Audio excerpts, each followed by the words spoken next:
അപ്പൊ നമ്മളിപ്പോ കൂടുതലായിട്ടും ഇവിടെ കേരളത്തിലുള്ള നമ്മുടെ അധ്യാപകരുടെ ഓപ്പർച്യൂണിറ്റീസ്, അതായത് കൂടുതലും മൈഗ്രേറ്റ് ചെയ്തുകൊണ്ടിരിക്കുക, പുറത്തേക്ക് പോയിക്കൊണ്ടിരിക്കുക, ജോലി സമ്പാദിക്കാനാണെങ്കിലും. അപ്പൊ അതിൽ ടീച്ചേഴ്സും അധികവും പുറത്തേക്ക് തന്നെ ജോലി പോയിക്കൊണ്ടിരിക്കുക. കാരണം ഇവിടുത്തെ അവസരങ്ങളെല്ലാം നഷ്ടപ്പെട്ടുകൊണ്ടേയിരിക്കുക. അതിനെ പറ്റി സാറിന് എന്താ?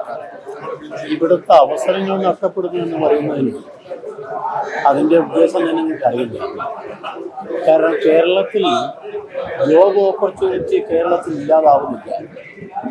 നിങ്ങൾ സംസ്ഥാനത്ത് നേരത്തെ കഴിഞ്ഞ 2016 കേരളത്തിൽ പൊതുമേഖലാ സ്ഥാപനങ്ങളുണ്ടല്ലോ, പൊതുമേഖലാ സ്കൂളുകൾ, ആ സ്കൂളുകൾ അടച്ചുപൂട്ടൽ ഭീഷണിയിലുണ്ടായിരുന്നു. ആ ഘട്ടത്തിൽ അന്ന് ആ സ്കൂളിൻ്റെ സ്ഥലം ഉൾപ്പെടെ വിൽക്കാൻ വേണ്ടി ഗവൺമെൻറ് തീരുമാനിച്ചു. 5 ലക്ഷം കുട്ടികൾ പുറത്തായി. ഒരുപാട് അധ്യാപകന്മാരുടെ മുമ്പിൽ അവരുടെ ജോലി ഭീഷണിയായി.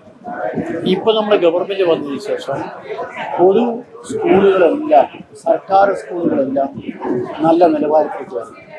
അപ്പോൾ കുട്ടികളിപ്പോൾ നേരത്തെ ഇംഗ്ലീഷ് മീഡിയം സ്കൂളിലേക്ക് ആകർഷിച്ച് പ്രൈവറ്റ് സ്കൂളിൽ പോയ കുട്ടികൾ തിരിച്ചിപ്പം നമ്മളെ പബ്ലിക് സ്കൂളിൽ.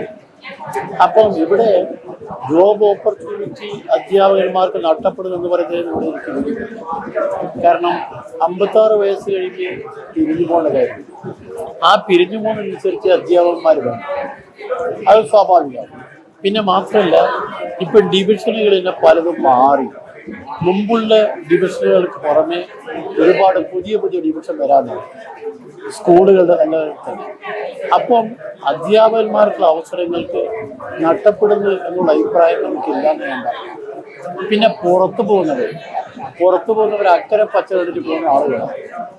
ഞാൻ കഴിഞ്ഞ ദിവസം ഒരു ചെറുപ്പക്കാരനെ ഇതുപോലെ ട്രെയിനിൽ വെച്ച് പരിചയപ്പെട്ടു. ആ ചെറുപ്പക്കാരെ ആഫ്രിക്കയിൽ ഇതുപോലെ ജോലി അന്വേഷിച്ച് പോയിക്കുക. ആ ജോലി അന്വേഷിച്ച് പോവുക മാത്രമല്ല, അവിടെ അവന് പഠനവും തുടർ പഠനവും അതിൻ്റെ കൂടെ അവന് ജോലിയും ഓഫർ ചെയ്യിച്ചാൽ പോയത്. അതിനുവേണ്ടി അവൻ കൊടുത്തത് അവൻ 10 ലക്ഷം റുപ്യയിൽ പോകണ്ട. ഫലം പറഞ്ഞാൽ അവൻ അവിടെയും കൊടുക്കിപ്പോയി തിരിച്ചു വന്ന് ഇവിടെ അവൻ്റെ പഠനവുമില്ല, അവൻ്റെ കയ്യിൽ നഷ്ടപ്പെട്ടു.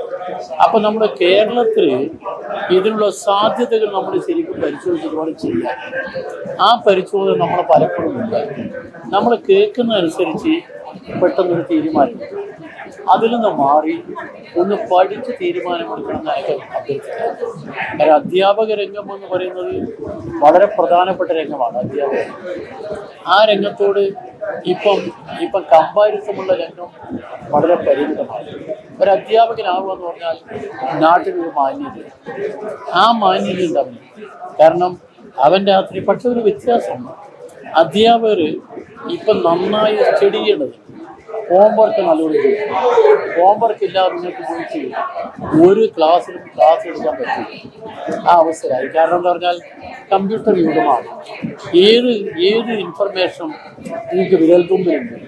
അതുകൊണ്ട് നിങ്ങൾ ഹോംവർക്ക് ചെയ്യില്ലെങ്കിൽ നിങ്ങൾ അപകടത്തിലാണ്. അതുകൊണ്ട് കുറച്ചുകൂടി റിസ്ക്കുള്ളൊരു ജോലിയാണ്. എന്നാൽ മാന്യമുള്ള ഒരു ജോലി അധ്യാപകർക്ക് എനിക്ക് പറയാം.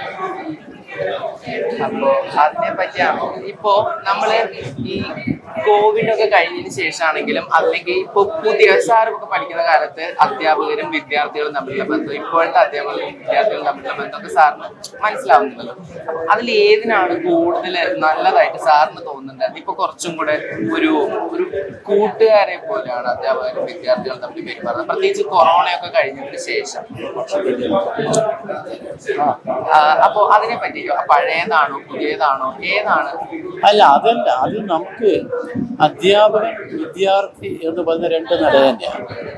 പക്ഷേ ഈ 2 നിലയാണെങ്കിലും അധ്യാപകൻ തൻ്റെ ആജ്ഞാശക്തി കൊണ്ട് വിദ്യാർത്ഥിയെ പഠിപ്പിക്കണമെന്നില്ല. വിദ്യാർത്ഥിക്ക് വിഷയം പറഞ്ഞ് മനസ്സിലാക്കി അവനെ ബോധ്യപ്പെടുത്താൻ അധ്യാപകർ 2 രീതിയുണ്ട്. ഏത് രീതി വേണമെന്ന് അധ്യാപകനാ തീരുമാനിക്കും.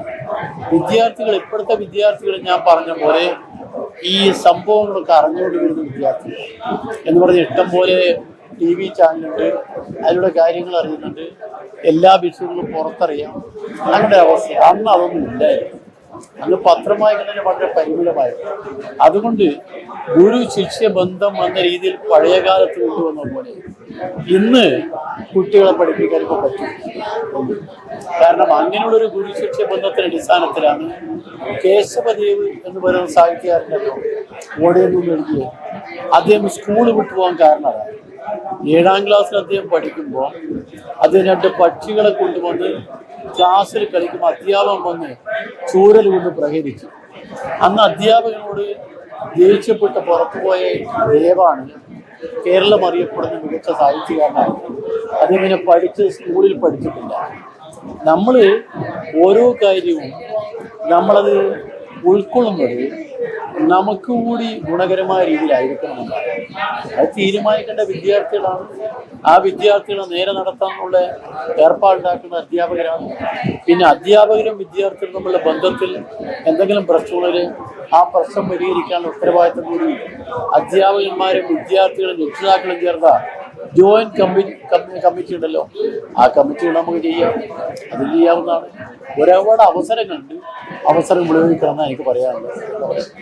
എന്തായാലും നമുക്ക് അധികം സമയം ഇവര് തന്നിട്ടില്ല. എന്തായാലും സാറിനെ കാണാൻ പറ്റിയാലും എന്താ മോന്റെ പേര്? അരുൺ എന്നാണ് എന്റെ പേര്. ഞങ്ങളുടെ ഒരു കോളേജിന്റെ ടോക്കൺ ഓഫ് ലവ് ആണിത്. അപ്പോൾ ഞങ്ങളുടെ കോളേജ് SNCT